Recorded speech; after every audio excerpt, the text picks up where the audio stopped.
Crafting an optimal windrow width is a crucial step in the haymaking process, which is why we're going to walk through a few tips on how to help you create a more optimal windrow with your small VR Series rake.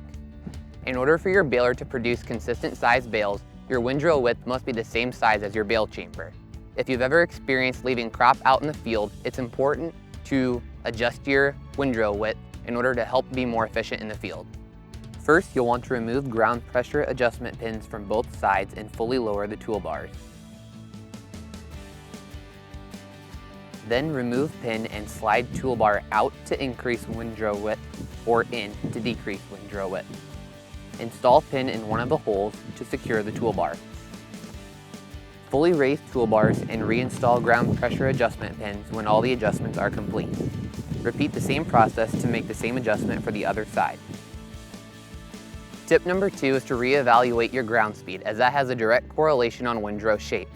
Optimum ground speed depends on crop, terrain, and tractor horsepower. Reduce ground speed when going over rough terrain or hills. A slower raking speed places more crop towards the outside of the windrow, helping to form a rectangular box style windrow.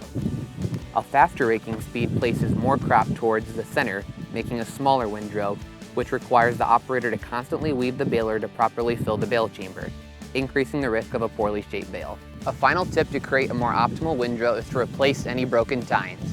For more information, refer to your operator's manual.